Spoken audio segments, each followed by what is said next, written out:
मैं कनाडा में एक बहुत अमीर औरत के घर ड्राइविंग करता था। इस औरत की बेटी को कहीं भी जाना होता तो वो मेरे साथ ही जाती थी। मैंने आज तक इस औरत की बेटी का चेहरा नहीं देखा था, क्योंकि वह हर समय अपना चेहरा एक रुमाल से कवर किए रहती थी और आंखों पर भी काला चश्मा लगाया होता था। एक दिन मैं उसकी बेटी को बाजार लेकर गया तो वापसी पर वह मेरे साथ फ्रंट सीट पर बैठ गई। मुझे कुछ घबराहट सी होने लगी, क्योंकि आज ऐसा पहली बार हुआ था, वरना आज से पहले वह हमेशा पीछे वाली सीट पर ही बैठती थी।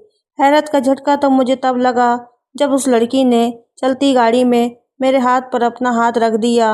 डर की वजह से मेरा पूरा शरीर कांपने लगा, क्योंकि पहली बार मेरे साथ ऐसा कुछ हुआ था। उसकी इस हरकत से मुझे पसीने आने लगे।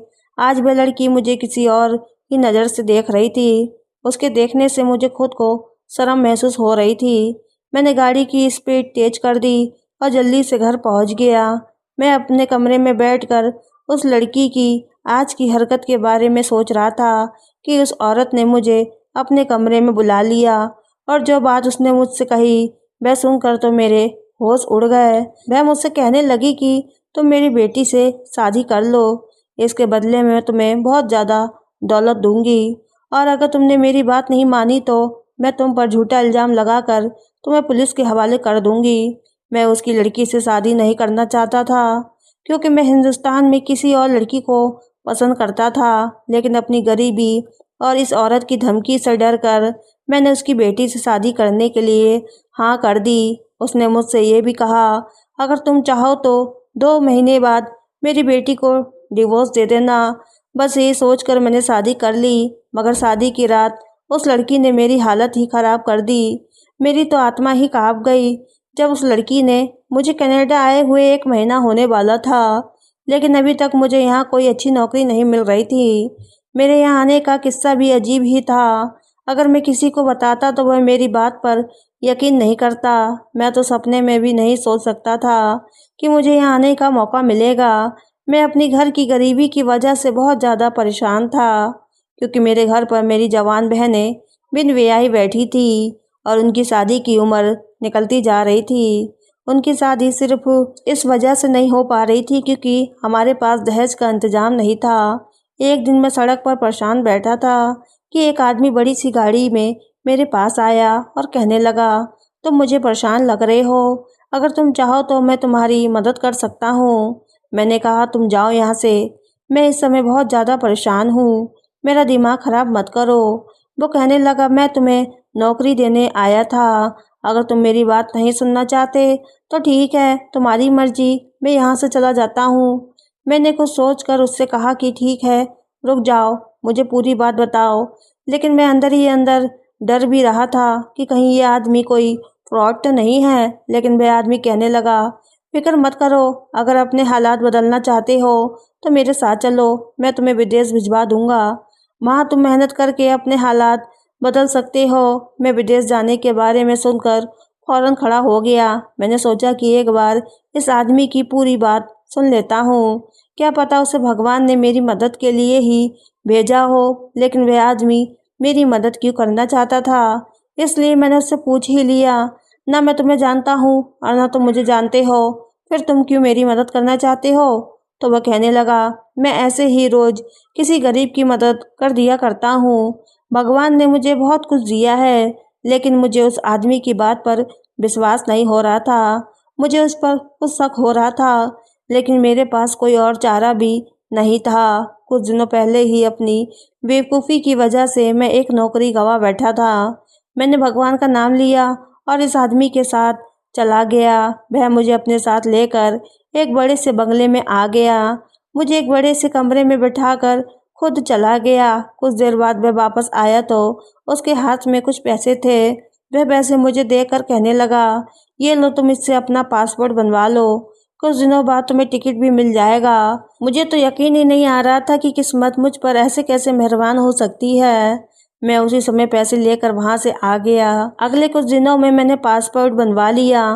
पासपोर्ट बनवाने के बाद मैं इस आदमी के घर गया तो उसने मेरे हाथ में टिकट थमा दी और साथ में एक मोबाइल नंबर भी दिया और कहने लगा, कल तुम्हारी फ़्लाइट है, माँ जाकर इस नंबर पर कांटेक्ट कर लेना, तुम्हें नौकरी मिल जाएगी। मैं अपने घर वालों को बताकर कनाडा आ गया, लेकिन एयरपोर्ट से निकलने के बाद जब मैंने वह नंबर अपनी जेब में देखा तो मुझे नहीं मिला।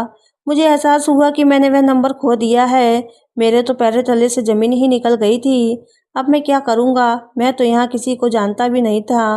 पता नहीं वह आदमी कौन था जिसने मुझ पर एहसान करके मुझे यहाँ भेज दिया था। मेरे पास उस आदमी का कोई नंबर नहीं था, लेकिन अब मैं यहाँ आकर वापस फंस गया। मैं बहुत ज़्यादा परेशान हो गया। पहले तो मैंने यहाँ मेहनत मजदूरी करना शुरू कर दी ताकि अपनी पेट की भूख को मिटा सकूं। मुझे यहाँ आए तीसरा महीना होने वाला था, लेकिन मैंने अभी तक अपने घर पर 1 रुपया भी नहीं भेजा था। मेरे लिए तो यहाँ पर अपना पेट पालना ही मुश्किल हो रहा था। जैसे तैसे करके मैं 2 वक्त की रोटी कमा रहा था। शायद भगवान को मेरे ऊपर तरस आ गया, या मेरी किस्मत अच्छी थी कि एक अमीर आदमी मुझे अपने घर ले गया और माली की नौकरी दे दी। अब मुझे वहाँ से अच्छी तनख्वाह मिलने लगी थी। वहाँ मालिक की एक रिश्तेदार औरत थी। मैं अक्सर उनके घर पर आती थी, और जब भी आती थी तो मुझे घूर घूर कर देखती रहती। मैं उसकी ये बात नोटिस करता था। एक दिन मेरे मालिक ने मुझे इसी रिश्तेदार औरत के घर भेज दिया। कहने लगे कि आज से तुम वहीं पर काम करोगे और उनके घर पर ड्राइविंग करोगे। वह औरत मुझ पर बहुत मेहरबान थी। मेरी तनख्वाह भी बहुत अच्छी थी। इस औरत ने मुझे रहने के लिए कमरा भी बहुत अच्छा दिया था, लेकिन यहाँ के बाकी नौकर सर्वेंट क्वार्टर में रहते थे। सिर्फ मुझे ही अलग कमरा दिया गया था। इस औरत की एक जवान बेटी थी। जब भी वह कहीं जाती तो अपने साथ लेकर मुझे जाती, मगर मैंने आज तक उसकी शक्ल नहीं देखी थी। मैं खुद को एक चादर से ढक कर रखती थी। उसका चेहरा भी एक रुमाल से ढका हुआ होता था। अभी कुछ दिन ही गुजरे थे कि मुझे इस औरत की बेटी की हरकतें कुछ अजीब सी लगने लगी। जब भी वह मेरे साथ कहीं जाती तो गाड़ी में मेरे साथ आगे बैठ जाती और बहाने बहाने से मेरे करीब आने की कोशिश करती। मेरा हाथ पकड़ लेती, लेकिन मैं डर की वजह से चुप बैठा रहता, उससे कुछ नहीं कहता था। एक दिन उस औरत ने मुझे घर के अंदर बुलाया और मुझसे कहने लगी, तुम्हें अपनी बहनों की शादी के लिए कितने पैसे चाहिए? मैंने उनसे कहा कि मुझे लाखों रुपए चाहिए। मुझे उनके दहेज का सामान लाना है, क्योंकि मेरी 3 जवान बहनें हैं और मुझे तीनों की शादी करनी है। और आजकल का माहौल तो आप जानती हैं, लड़के वालों की डिमांड ही पूरी नहीं होती। वे कहने लगी, तुम जितने पैसे मुझसे मांगोगे मैं तुम्हें दूंगी, जिससे तुम अपनी बहनों की शादी तुम धूमधाम से कर सकोगे। लेकिन मेरी एक शर्त है, और वो यह है कि तुम्हें मेरी बेटी से शादी करनी होगी। उनकी ये बात सुनकर तो मेरे पैरों तले ज़मीन खिसक गई, क्योंकि मैंने कभी भी ऐसा नहीं सोचा था। बल्कि मुझे तो उनकी बेटी ठीक नहीं लगती थी, और वैसे भी अपने देश में ही शादी करना चाहता था, क्योंकि मुझे वहाँ एक लड़की पसंद थी। फिर जब मैंने उस औरत से शादी के लिए मना किया तो उस औरत ने मुझे धमकी दे डाली। वे कहने लगी कि अगर तुमने मेरी बात नहीं मानी तो मैं तुम पर झूठा इल्ज़ाम लगाकर तुम्हें जेल भिजवा दूंगी। अब मेरे पास कोई चारा नहीं था, इसीलिए मजबूरन मैं शादी के लिए तैयार हो गया। इस औरत ने मेरे सामने नोटों की गड्डियाँ रख दी और कहने लगी, असल बात यह है कि मेरी बेटी को तुम पसंद आ गए हो। मैं तुम्हें बहुत सारी दौलत और शोहरत देगी। तुम जो मांगोगे वह तुम्हें देगी। तुम अपनी पूरी ज़िंदगी ऐश में गुजारोगे।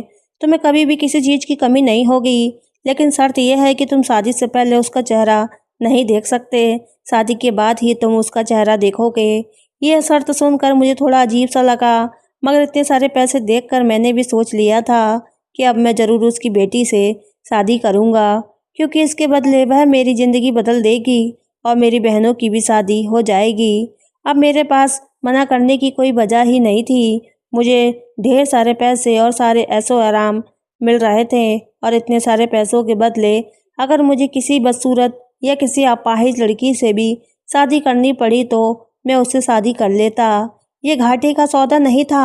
मैंने उस औरत से बहुत सारे पैसे लेकर अपने घर हिंदुस्तान भेज दिए ताकि मेरी बहनों की शादी जल्दी से जल्दी हो सके। इस सारे केस में एक बात पर मुझे शक हो रहा था, उस औरत की बेटी की शक्ल मैंने आज तक नहीं देखी थी, और दूसरी बात यह कि मैं मुझसे ही अपनी बेटी की शादी क्यों करना चाहती थी। कोई तो वजह ज़रूर थी जो मैं मुझसे छुपा रही थी। यही बात सोच सोच कर मेरा तो दिमाग ख़राब हो गया था। एक दिन वह औरत कहने लगी, 2 हफ्ते बाद तुम्हारी और मेरी बेटी की शादी है। वह शादी से पहले ही यहाँ आ जाएगी, लेकिन तुम इसका चेहरा शादी के बाद ही देखोगे। उस औरत ने बताया कि मेरी बेटी कुछ दिनों के लिए अपनी मासी के पास दूसरे देश चली गई है। जैसे ही वह आएगी उसी दिन तुम्हारी शादी उससे हो जाएगी। मैंने भी हाँ में सिर हिला दिया। मुझे लग रहा था कि ये औरत हमारी शादी बहुत ही सादगी से करवाएगी, लेकिन इस औरत ने तो इतनी धूमधाम से शादी की तैयारी शुरू कर दी कि मैं हैरान रह गया। सारे फंक्शन इतने ज़बरदस्त थे कि मैं सोच भी नहीं सकता था। सारी तैयारियां हो चुकी थी और फंक्शन भी हो रहे थे, लेकिन इसकी बेटी अभी तक नहीं आई थी। अब मुझे शक हो रहा था कि क्या वह बिल्कुल शादी के समय पर ही आएगी, और यही हुआ। बारात वाले दिन सुबह सुबह मैंने अपने कमरे की खिड़की से देखा, एक बड़ी सी गाड़ी से एक लड़की निकलकर अंदर घर में चली गई थी, और हमेशा की तरह उसने खुद को एक चादर से ढक रखा था और उसका चेहरा भी ढका हुआ था। वैसी औरत की बेटी थी जो अब मेरी पत्नी बनने वाली थी, मगर उसने आज भी अपने चेहरे पर रुमाल ढका हुआ था। ये सब कुछ देखकर मैं हैरान हुआ था। फिर सोचा कि चलो जो भी है, अब शादी में कुछ ही समय बचा है और शादी के बाद ये राज भी खुल जाएगा। अब मुझे शादी का इंतजार था। मैंने अपने घर पर शादी के बारे में किसी को कुछ नहीं बताया था। मैंने सोचा था कि पता नहीं ये शादी कितने दिन तक चलेगी। मैं अपने घर वालों को कुछ भी बताकर परेशान नहीं करना चाहता था। हमारी शादी हो गई और शादी के बाद दुल्हन को मेरे कमरे में पहुंचा दिया गया। मैंने बहुत बेताबी से दुल्हन का चेहरा देखने के लिए घूंघट उठाया। जैसे ही उसका चेहरा मैंने देखा तो मेरे होश उड़ गए। उस औरत ने कहा था कि मैं तुम्हारी शादी अपनी बेटी से करवाऊंगी, मगर ये दुल्हन के रूप में जो लड़की मेरे सामने बैठी थी वह कोई और लड़की नहीं थी, बल्कि वह तो मेरे मुंह से ही चीख निकलते निकलते रुक गई। मेरा पूरा शरीर कांप रहा था और फिर एकदम मेरे सामने मेरा अतीत आ गया था, जब मैं हिंदुस्तान में था। मेरा नाम आयुष है और मैं एमए करने के बाद नौकरी के लिए मारा मारा सड़कों की धूल छान रहा था। हर नौजवान की तरह मेरा भी हिंदुस्तान से बाहर रहने का सपना था। मोबाइल पर बाहर रहने वालों की ज़िंदगी की वीडियो देख देख कर मेरे भी सपना हो गया था कि काश मेरा भी किसी बाहर के देश में वीज़ा लग जाए और मैं वहीं रहने चले जाऊं। मैं सबसे बड़ा भाई था और मुझसे छोटी 5 भाई बहन और थे। कभी कभी तो मुझे अपने माता पिता पर भी बहुत गुस्सा आता था कि उन्हें इतने बच्चे पैदा करने से पहले अपने ऊपर, अपने घर के हालात को और हमारी गरीबी को देख लेना चाहिए था। क्या था अगर वह कम बच्चे पैदा कर लेते, कम से कम मेरी ज़िंदगी तो आसान होती। घर का बड़ा बेटा होने के नाते मैं कमज़ोर कंधों पर बहुत सारी जिम्मेदारियां ले ली थी। मैंने एमए करने के बाद ही नौकरी करना शुरू कर दी थी। सुबह मैं कॉलेज जाता और शाम में मैं जॉब करता था। ऐसे ही मैंने अपनी पढ़ाई कंप्लीट कर ली और फिर नौकरी के लिए सड़कों की धूल छाननी शुरू कर दी। लेकिन आज के समय में नौकरी मिलना कोई आसान काम नहीं है। बड़ी मेहनत के बाद और बहुत मुश्किल से एक बड़े साहब के यहाँ ड्राइवर की जॉब मिल गई थी। सैलरी भी अच्छी थी, इसलिए मैं खामोशी से वहाँ काम करने लगा। सुबह 7 बजे ही मैं अपनी नौकरी पर चला जाता था और साहब की बेटी को दफ्तर छोड़ने चला जाता। कभी दोपहर को 2 बजे तो कभी शाम को 5 बजे मैं मैडम को ऑफिस से घर वापस लाता। मुझे इसके अलावा और कुछ काम नहीं था। बाकी समय में मैं फ्री रहता था, क्योंकि मेरा काम सिर्फ साहब की बेटी को ऑफिस छोड़ने जाना और लेने जाना था। साहब की बेटी ने हमेशा अपना चेहरा कवर किया होता था। मैंने अभी तक उसका चेहरा नहीं देखा था और ना ही मुझे देखने की कोई ख्वाहिश थी, क्योंकि मैं वहाँ पर सिर्फ अपना काम करने जाता था और मैं नहीं चाहता था कि मेरी किसी हरकत की वजह से मैं इस नौकरी से निकाला जाऊं, क्योंकि मेरे घर वालों के हालात भी ऐसे नहीं थे कि मैं कुछ दिन भी घर बैठकर खा सकूं। मेरे दोस्त मुझे समझाते थे, अपने मालिक की बेटी को अपने प्यार के जाल में फंसा लो, क्योंकि वह एक करोड़पति बाप की बेटी है और तुम भी कुछ कम स्मार्ट नहीं हो। अगर उसे एक बार तुम पसंद आ गए तो सारी ज़िंदगी तुम्हारी मौत से कटेगी। मैं उनकी इस बात के बारे में कभी सोचता और कभी मेरे दिल में ये ख्याल आता कि मैं ऐसा करूं, क्योंकि ये अमीर होने का शॉर्टकट और बहुत ही आसान तरीका था। लेकिन मैं अपने डर की वजह से मालिक की बेटी के सामने नज़र नहीं उठा सकता था। इस लड़की ने भी कभी मुझसे बात करने की कोशिश नहीं की थी, बल्कि मुझे तो ऐसा लगता था कि वह शायद गूंगी है, क्योंकि 1 महीने के बीच में मैंने उसे बात करते कभी भी नहीं सुना था। मेरे दोस्त मुझे कहते थे कि तुम खुद ही बात करने की कोशिश कर लिया करो, क्या पता वह जवाब दे दे। एक दिन मैंने बहुत हिम्मत से उससे बात करने की कोशिश की और पूछा, मैडम मुझे कल की छुट्टी चाहिए, कल मैं आपको छोड़ने और लेने नहीं आ पाऊँगा, मुझे कुछ ज़रूरी काम है। मैंने सोचा कि वह मुझसे कुछ तो कहेगी, पूछेगी कि क्यों छुट्टी करनी है, क्या वजह है, यह तुम्हें क्या काम है, लेकिन उसने तो मुझसे एक शब्द भी नहीं कहा और सिर्फ अपना सर हाँ में हिला दिया। मुझे खुद पर बहुत गुस्सा आया। मैंने सोचा कि क्यों मैं इस पत्थर दिल लड़की से अपना सर टकरा रहा हूँ। मुझे नहीं लगता ये किसी भी सूरत में मेरी जान में फंसेगी। अगले दिन मैंने जानबूझकर छुट्टी कर ली, क्योंकि मैं मैडम से छुट्टी की बात कर चुका था। अब मेरे पास छुट्टी करने के अलावा कोई और चारा नहीं था। मैंने सोचा अगर छुट्टी कर कर अगले दिन जाऊंगा तो वह मुझसे ज़रूर पूछेगी, कल तुम्हें क्या काम था। लेकिन उसके पूछने से पहले ही उसके पिता ने मुझसे पूछ लिया कि तुम कल यहाँ गायब थे, आए क्यों नहीं थे। मैंने कहा, साहब जी, आप कल घर पर नहीं थे। मैंने मैडम साहिबा को बता दिया था कि मुझे कुछ ज़रूरी काम है, इसी वजह से मैं कल नहीं आ सकता। साहब ने कहा, अच्छा ठीक है, मगर अगली बार छुट्टी लेनी हो तो मुझे ज़रूर बता कर जाना। मेरी बेटी से तुम्हें कुछ बात करने की ज़रूरत नहीं है, आगे से ये बात ध्यान रखना। मैं उनकी बात पर हैरान होकर सोचने लगा कि साहब अपनी बेटी से इस कदर नाराज़ क्यों रहते हैं। मैंने कभी भी उनको मैडम से प्यार से बात करते हुए नहीं देखा था। एक दिन घर के पुराने नौकर से मालूम हुआ कि वह साहब की बेटी नहीं है, बल्कि साहब के भाई की बेटी है। उसका नाम खुशबू है, लेकिन सब उसे रिया मैडम कहते हैं। वैसे तो वह किसी और देश में रहती है, मगर साल के कुछ महीने यहाँ गुजारती है। साहब को उनके काम से बहुत ज़्यादा नफरत है, मगर वह उसे कुछ नहीं कहते हैं। मैंने आज तक ध्यान से नहीं देखा था कि वह कहाँ जाती है और क्या काम करती है। मैं सिर्फ उसे उतार कर वापस गाड़ी लेकर आ जाता था। अगले दिन मैंने जिस ऑफिस के सामने उसे छोड़ा था, जब मैंने वहाँ का बोर्ड पढ़ा तो उसे पढ़कर मेरे पैरों तले से ज़मीन खिसक गई। वह तो कोई सेंटर था जो किन्नरों की देखभाल के लिए बनाया गया था।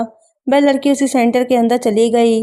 मैंने गाड़ी कुछ दूर के फासले पर खड़ी कर दी। कुछ देर बाद कुछ किन्नर वहाँ से बाहर निकले तो मैंने एक आदमी से पूछा कि यहाँ की मालकिन कौन है, तो उसने मुझे बताया कि रिया मैडम है। बहुत बड़े घराने से उनका ताल्लुक़ है। वह बहुत अमीर हैं और एक बहुत अच्छी लड़की हैं। वह यहाँ पर किन्नरों को पढ़ाने आती हैं। मैं उनसे बहुत इम्प्रेस हुआ। सोचा कि रिया मैडम कितनी अच्छी हैं, इन्हें किन्नरों का कितना ख्याल है। अब वह मुझे सच में बहुत अच्छी लगने लगी हैं। मैंने धीरे धीरे उनसे बातचीत करना शुरू कर दी। कुछ दिनों में ही वह भी मेरे साथ घुल मिल गई। अब अक्सर हमारी बातचीत होती रहती थी। अब वह गाड़ी में बैठते ही अपने चेहरे इस तरह रुमाल से हटा लिया करती थी और पूरे हफ्ते में हमारी बातें होती रहती थी। मुझे भी उनके चाचा की तरह उनका किन्नरों के लिए काम करना अच्छा नहीं लगता था, लेकिन मैं उनसे ये बात नहीं कह सकता था। अब मुझे लगने लगा था कि वह भी दिल ही दिल में मुझे पसंद करने लगी है। बहुत जल्द हमारी मुलाकातों की खबर साहब जी यानी रिया मैडम के चाचा की नज़रों में आ गई। एक दिन उन्होंने मुझे अपने घर बुलाया और मुझसे कहने लगे, क्या तुम जानते हो रिया की असलियत क्या है? अगर तुम रिया की असलियत जान जाओगे तो उल्टे कदमों यहाँ से भाग जाओगे। उससे मिलना तो दूर, उसका चेहरा देखना भी पसंद नहीं करोगे। मैंने उससे कहा कि ऐसी क्या सच्चाई है रिया मैडम की, तो मैं उनसे शादी करना चाहता हूँ। मालिक मेरी बात सुनकर मुझे अजीब नज़रों से देखने लगे और कहने लगे, वह लड़की नहीं है, बल्कि एक किन्नर है। वह ना कोई मर्द है और ना औरत है, बल्कि वह तीसरी जाति से ताल्लुक़ रखती है। तुम उससे कैसे शादी कर सकते हो? ये सुनकर तो जैसे मेरे सर पर पूरा आसमान टूट पड़ा। मैं सोचने लगा कि मुझे रिया का उन लोगों से लगाव देखकर ही समझ जाना चाहिए था कि उसकी सच्चाई क्या है। जब भी वह उन लोगों के साथ होती थी तो यही लगता था कि वह भी इन्हीं लोगों का एक हिस्सा है, मगर मैंने कभी उस पर शक करने का सोचा भी नहीं था। उस आदमी ने मुझसे सच ही कहा था। मैं रिया की सच्चाई सुनकर उल्टे कदमों वहाँ से भाग गया। रिया से हर तरीके का रिश्ता नाता मैंने ख़त्म कर लिया था। अब मेरा उसके साथ कोई कांटेक्ट नहीं रहा था, क्योंकि उसने मेरे साथ इतना बड़ा धोखा किया था। उसकी सच्चाई जानने के बाद मैं उसकी शक्ल नहीं देखना चाहता था। मैंने वह नौकरी भी छोड़ दी थी, लेकिन वह नौकरी छोड़कर मैंने जगह जगह की ठोकरें खाई। बहुत कठिनाइयों के बाद मेरी किस्मत मुझ पर मेहरबान हुई और मैं कनाडा चला आया।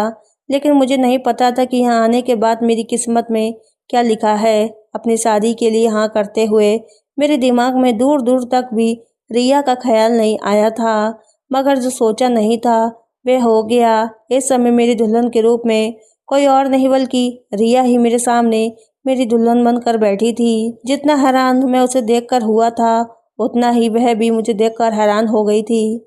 मैंने अपना सर दोनों हाथों से थाम लिया। मैं तो ये सोचकर पागल हो रहा था, ये मैंने किन्नर से शादी कर ली है। मुझे तो चक्कर आने लगे थे, लेकिन अब मेरे पास कोई और रास्ता नहीं था। मैं मैडम से पैसे ले चुका था और अपने घर पर भी भेज चुका था, और उन्हीं पैसों से मेरी बहनों की शादी की तैयारी अभी चल रही थी। अगर मैंने मैडम से पैसा न लिया होता तो मैं इसी समय वहाँ से भाग जाता। मेरी मजबूरी और मेरे लालच ने मुझे आज कहाँ लाकर खड़ा कर दिया था कि मैंने एक किन्नर से शादी कर ली थी और अब एक किन्नर मेरी पत्नी के रूप में मेरे सामने बैठी थी। मैंने गुस्से में आकर उसे अपने कमरे से निकाल दिया। मैं कुछ नहीं बोली और खड़ी हो गई और अपनी माँ के पास चली गई। जैसे ही वे कमरे से बाहर गई, मैंने उसी समय अंदर से दरवाज़ा लॉक कर लिया। मैं उसको अपने कमरे में 1 मिनट के लिए भी बर्दाश्त नहीं कर सकता था। पूरी रात मेरी जागते हुए गुजरी। जैसे ही सुबह हुई तो मेरी सास मेरे पास आई और मुझे धमकी देकर बोली, चुपचाप मेरी बेटी को अपना लो और फंक्शन के लिए तैयार हो जाओ, वरना तुम्हें पता है ना मैं तुम्हारे साथ क्या कर सकती हूँ। मैं तुम्हें जेल भिजवा दूंगी। तुम्हें अपनी बाकी की सारी ज़िंदगी वही काटनी पड़ेगी। सोचो तुम्हारे परिवार वालों का क्या होगा। अब मैं मजबूर होकर अपने परिवार वालों की खातिर उठकर खड़ा हुआ और फंक्शन के लिए तैयार हो गया, क्योंकि मैं जानता था कि इस औरत की पहुंच बहुत दूर दूर तक है। वह मेरे साथ कुछ भी कर सकती थी और मैं यहाँ किसी को जानता भी नहीं था। जब मैं बाहर गया और मैंने रिया को तैयार देखा तो वो कहीं से भी किन्नर नहीं लग रही थी। उसे देखकर कोई भी नहीं कह सकता था कि वह लड़की नहीं बल्कि एक किन्नर है। मैं बहुत उलझ कर रह गया था। फंक्शन खत्म होने के बाद रात को मैं कमरे से बाहर निकलकर लॉन में आ गया। तब मेरी सास मेरे पास आई और प्यार से मुझसे कहने लगी, तुम यहाँ बाहर क्यों खड़े हो। मैंने उससे बहुत गुस्से में कहा, आपने मुझे धोखा दिया है। आपने मुझसे कहा था कि मेरी शादी आपकी बेटी से होगी, यानी एक लड़की से, लेकिन आपने मुझे धोखा दिया और मेरी शादी एक किन्नर से करवा दी। आपने मेरी मजबूरी का फ़ायदा उठाया। वह कहने लगी, तुम्हें किसी ने गलत खबर दी है। मेरी बेटी किन्नर नहीं है, बल्कि सच्चाई कुछ और ही है जो तुम नहीं जानते। मैंने गुस्से से कहा कि मुझे कोई सच्चाई नहीं सुननी, बस आप मेरी जान छोड़ दे। इससे पहले मेरी सास मुझसे कुछ कहती, रिया कमरे से निकल कर आई और बोली, ठीक है, 2 महीने बाद तुम मुझे डिवोर्स देकर हिंदुस्तान वापस जा सकते हो और मेरी माँ ने तुम्हें जितने भी पैसे दिए हैं वह भी तुमसे वापस नहीं लिए जाएंगे, लेकिन मेरी एक और शर्त है। मैं रिया की ये बात सुनकर बहुत ज़्यादा खुश हो गया कि चलो 2 महीने बाद ही सही, मेरी जान तो छूट जाएगी।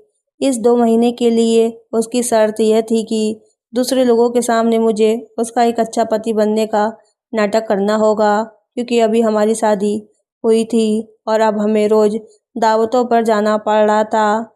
मैं बहुत हैरान होता और सोचता रहता कि यहाँ कनाडा में क्या कोई भी रिया की असलियत नहीं जानता कि वह क्या है।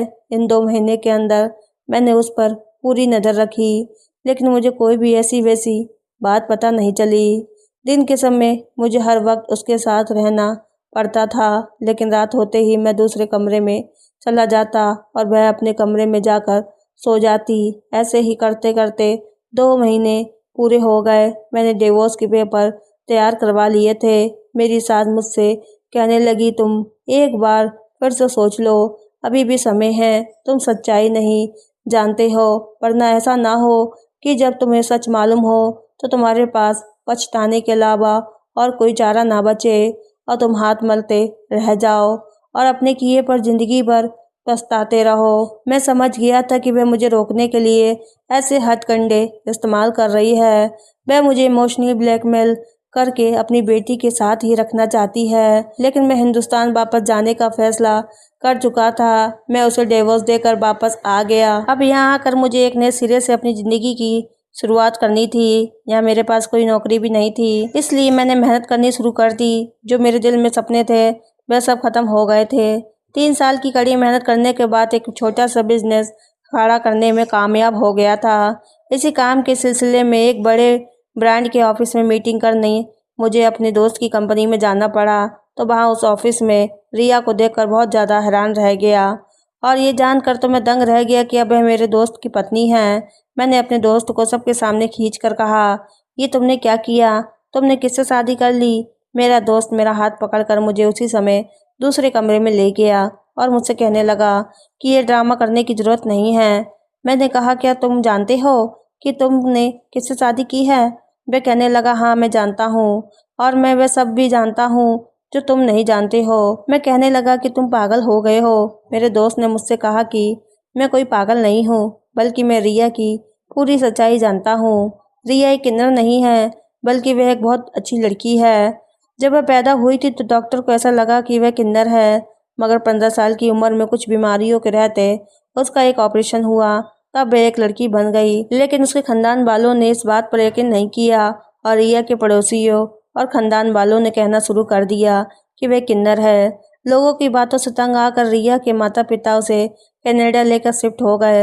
अपनी पढ़ाई कंप्लीट करने के बाद रिया ने किन्नरों के लिए कुछ करने का सोचा, क्योंकि उस पर सिर्फ किन्नर होने का इल्ज़ाम ही लगा था। वह किन्नर नहीं थी, फिर भी लोग और उसके अपने खानदान वालों ने ही उसकी ज़िंदगी जहन्नुम बना दी थी। उसके अपने ही उसे ताना देते थे।